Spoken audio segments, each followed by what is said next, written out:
Então, galera, dando continuidade à resolução da lista, eu fiz aquele combinado, né? Eu separei em duas aulas. Uma aula eu tratei de questões mais conceituais e nessa aula eu peguei questões de cálculo químico, tá?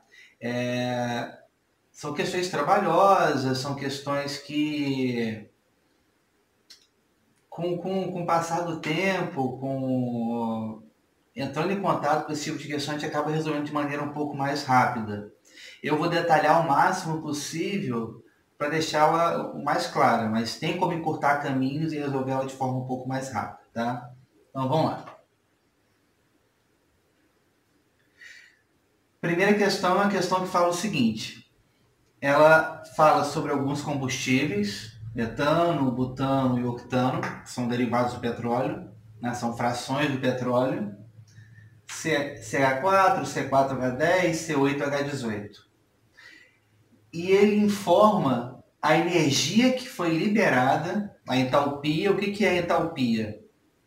É a energia liberada pela queima de um combustível. Quando você queima um combustível, você está quebrando ligações químicas, que é o local onde armazena energia, e essa quebra libera uma certa quantidade de energia de acordo com a quantidade de combustível que você utilizou.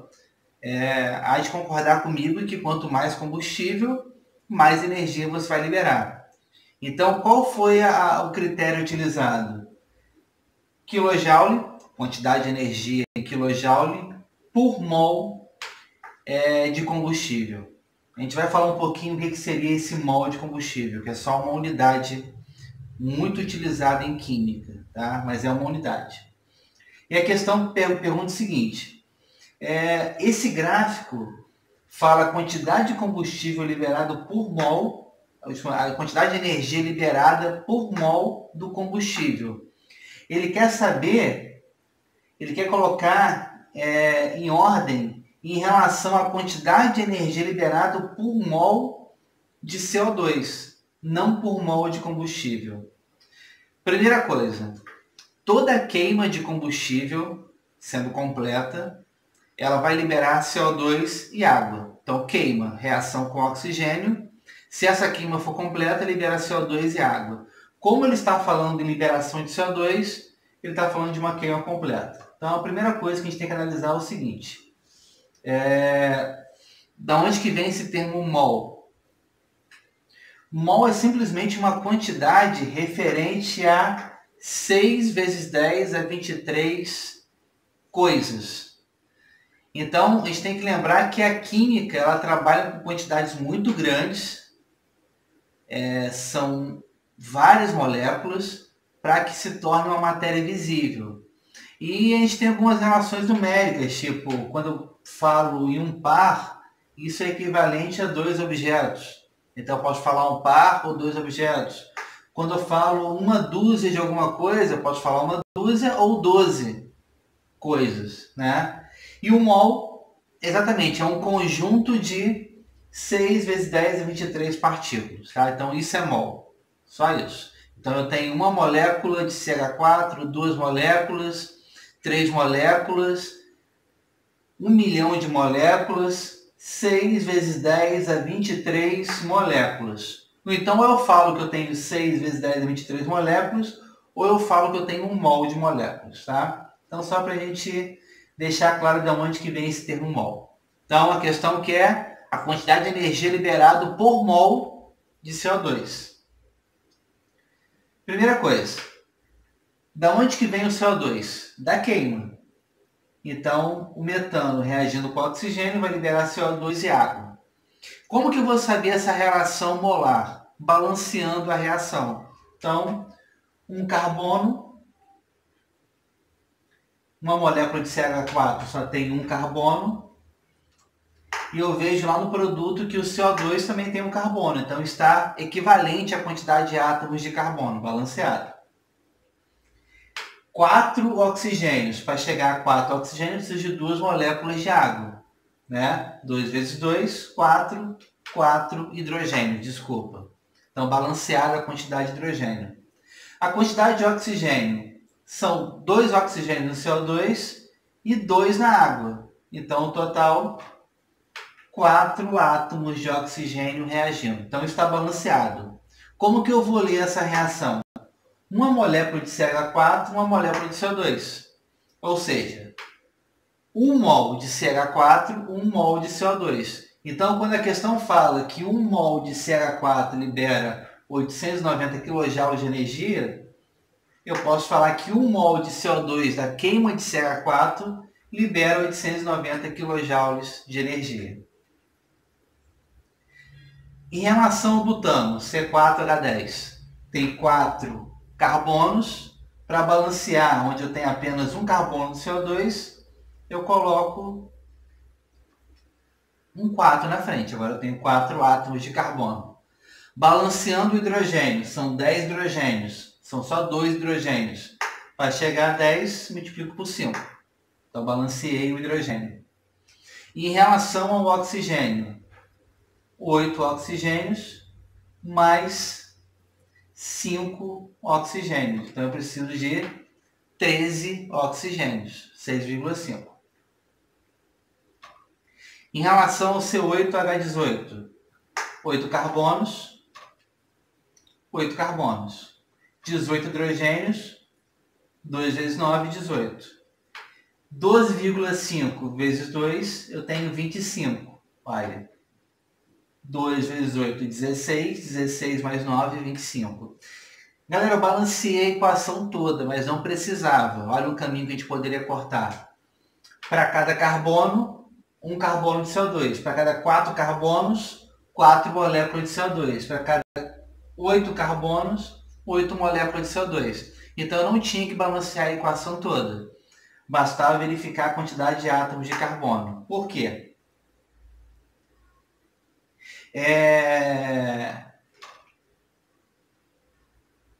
Porque 1 mol de CO2 liberado na queima de 1 mol de metano, olha, 1 mol de metano, 1 mol de CO2.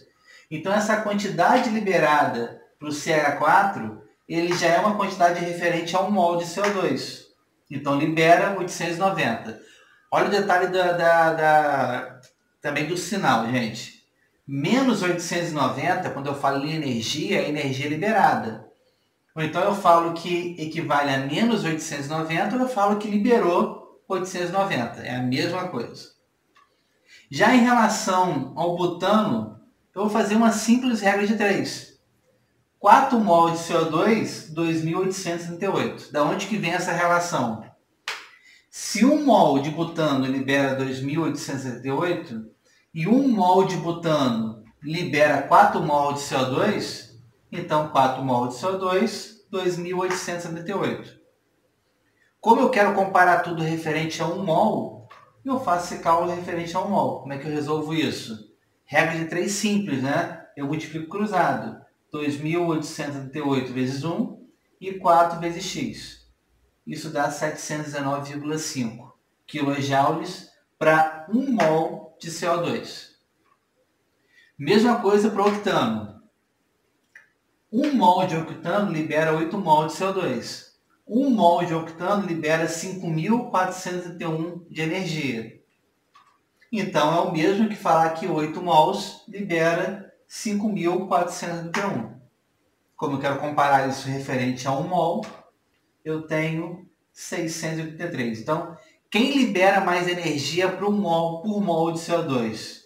Primeiro, o CH4, depois o C4H10 e por último o C8H18. Então a questão que é o seguinte, colocar em ordem crescente em relação a quem libera mais combustível por mol de CO2. A questão já fala que o CH4 ele é gás natural, que o C4H10 é GLP e o C8H18 é gasolina. Então, a gente já calculou direitinho, a ordem crescente vai ser, por último, gasolina, que libera menos, né? Depois o GLP e quem libera mais o gás natural. Então, item A. A questão 3, ela dá também uma tabelinha, falando de alguns combustíveis, o etano, metano, metanol, o propano e o gás hidrogênio, da fórmula. Dá a massa referente a 1 mol. Então, se eu reunir uma molécula, 2, 3, 1 mol de etano, eu tenho 30 gramas. Então, uma relação entre massa e mol. E fala qual é a energia liberada para 1 mol desse combustível. Tá?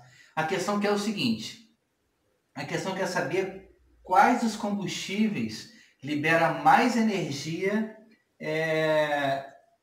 em relação por massa, né? Então, se eu pegar uma determinada quantidade de combustível, igual, quem vai liberar mais energia? Porque qual a relação que eu tenho nessa tabela? Uma relação à massa e a quantidade de energia, mas não a mesma massa. Então, para saber quem libera mais energia por massa, eu tenho que fazer uma relação. Então, qual é a relação que eu resolvi fazer? Eu vou pegar o gás hidrogênio como referência, porque eu sei que 2 gramas de gás hidrogênio libera 286 gramas. Então, primeiro calculando o etano. Eu sei que 30 gramas de etano libera 1.560. Então, 2 gramas de etano libera X. Resolvendo essa regrinha de 3, multiplicando cruzado, eu tenho 104 quilogramas. Então, 2 gramas de etano libera 104 quilojoules de energia. Então, entre o hidrogênio e o etano, 2 gramas de hidrogênio, 236. 2 gramas de etano, 104. Então, o que libera mais entre o hidrogênio e o etano é o hidrogênio. Eu vou fazer essa comparação para todos os combustíveis. Metano, 16.890. Então, 2 gramas, X. Então, 2 gramas de metano, 111,25. Vamos lá, metanol. 32 de metanol, 726. 2 gramas de metanol, dá 45,4. Propano, 44, 2.220. 2 gramas X. Então, 2 gramas de propano, 100,9. Pronto, galera. O que eu tenho agora? Eu tenho a quantidade de energia liberada quando eu queimo a mesma quantidade de combustível. Então, eu estou queimando 2 gramas de todos os combustíveis, eu sei qual é a energia liberada. Então, qual o combustível que vai liberar energia em relação a 2 gramas? O gás hidrogênio. E eu poderia utilizar qualquer referência, tá? Eu utilizei o hidrogênio como referência para já ter um resultado pronto. Mas eu poderia calcular qual a energia liberada para 1 kg de cada combustível. Então, 30 gramas de etano, 1.560. Então, 1 kg. Eu não posso utilizar quilo porque já estou utilizando grama como unidade. Então, 1.000 gramas, X. Eu poderia calcular a energia liberada para 1.000 gramas de todos os combustíveis e comparar. Então, eu já peguei uma relação pronta. Então, para a questão 3, o combustível que libera mais energia por massa vai ser o gás hidrogênio. A última questão, ele quer saber qual combustível que tem menor impacto ambiental. E ele está comparando o etanol, a gasolina e o diesel, né? Então, em ordem crescente, menor para o maior impacto. Então, o que tem menor impacto em direção ao que tem maior impacto. Primeira coisa, o etanol ele é um biocombustível.